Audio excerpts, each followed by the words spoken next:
Breaking చూస్తున్నాం. కందుకూరులో లక్ష్మీనాయుడు హత్యను CM Chandrababu తీవ్రంగా ఖండించారు. ఈ ఘటన అమానుషం, అమానవీయమన్నారు బాబు. లక్ష్మీనాయుడు హత్య కేసు నిందితులకు కఠినంగా శిక్ష పడాలని చెప్పారు. ఆంధ్రప్రదేశ్లో శాంతి భద్రతలపై ముఖ్యమంత్రి సమీక్ష నిర్వహించారు. హోంమంత్రి అనిత, మంత్రి నారాయణ, డీజీపీ ఈ సమావేశానికి హాజరయ్యారు. అంబేద్కర్ కోనసీమ జిల్లాలో బాణసంచా పేలుడు ఘటనపై నివేదికను అధికారులు ముఖ్యమంత్రికి అందజేశారు. మృతుల కుటుంబాలకు 15 లక్షల చొప్పున పరిహారం ఇవ్వాలని సీఎం ఆదేశించారు. ఒకే షెడ్డులో ఒకే చోట 14 మంది కార్మికులు మెటీరియల్ మ్యానుఫ్యాక్చరింగ్ చేశారని నివేదికలో వెల్లడించారు.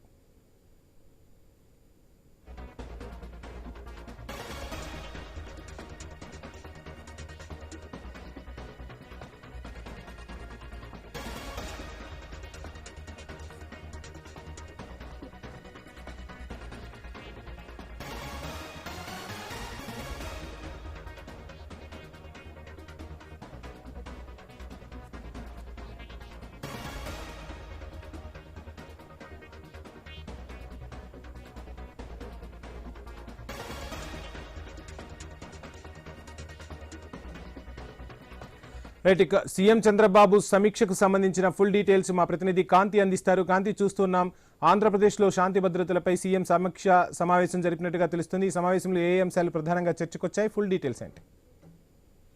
వంశీ, శాంతి భద్రతల అంశంపైన సచివాలయంలో ముఖ్యమంత్రి చంద్రబాబు నాయుడు సమీక్ష నిర్వహించారు. కందుకూరులో జరిగినటువంటి లక్ష్మీనాయుడు హత్యను తీవ్రంగా ఖండించినటువంటి సీఎం ఈ ఘటన అమానుషమని, అవమానీయమని అన్న ముఖ్యమంత్రి చంద్రబాబు నాయుడు లక్ష్మీనాయుడు హత్య కేసుకు సంబంధించినటువంటి నిందితులను కఠినంగా శిక్షించాలని చెప్పడం ఆదేశించడం జరిగింది. అలాగే ప్రత్యేక ట్రిబ్యునల్ ఏర్పాటు చేసి ఈ వ్యవహారం పైన దర్యాప్తు వేగవంతంగా చేయాలని చెప్పడం జరిగింది. అలాగే చనిపోయిన లక్ష్మీనాయుడు కుటుంబానికి పరిహారంతో పాటు భార్యకు 2 ఎకరాల భూమిని 5 లక్షల నగదు పరిహారం ఇవ్వాలని, అలాగే 2 పిల్లలకి 2 ఎకరాలు చొప్పున భూమి 5 లక్షల చొప్పున ఫిక్స్డ్ డిపాజిట్ చేయాలని కూడా సీఎం ఆదేశాలు జారీ చేశారు. అలాగే దీనికి సంబంధించి ఏదైతే కారు దాడిలో గాయపడినటువంటి ఇష్యూలో పవన్ అలాగే భార్గవ్ కి కూడా పరిహారం అందించాలని చెప్పి సీఎం చెప్పారు. అలాగే పవన్ కు 4 ఎకరాల భూమితో పాటు 5 లక్షల నగదుతో పాటు ప్రభుత్వమే వైద్య ఖర్చులన్నింటినీ భరిస్తడంతో పాటు భార్గవ్ కు 3 లక్షల నగదు అలాగే ఆసుపత్రి ఖర్చులు చెల్లించాలని కూడా సీఎం చంద్రబాబు నాయుడు ఆదేశాలు జారీ చేయడం జరిగింది. లక్ష్మీనాయుడు హత్య కేసుకి సంబంధించినటువంటి విచారణ వేగవంతంగా జరిగేలా ఫాస్ట్ ట్రాక్ కోర్టుకి అప్పగించి కోర్టులో కేసు విచారణ కోసం ప్రత్యేక పీపీని నియమించాలని కూడా ఆదేశాలు ఇచ్చారు. వంశీ, థ్యాంక్ యూ కాంతి.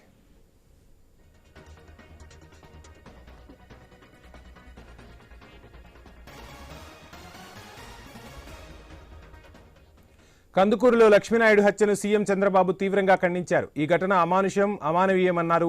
లక్ష్మీనాయుడు హత్య కేసు నిందితులకు కఠినంగా శిక్ష పడాలని చెప్పారు. ఏపీలో శాంతి భద్రతలపై ముఖ్యమంత్రి సమీక్ష నిర్వహించారు. హోంమంత్రి అనిత, మంత్రి నారాయణ, డీజీపీ హాజరయ్యారు.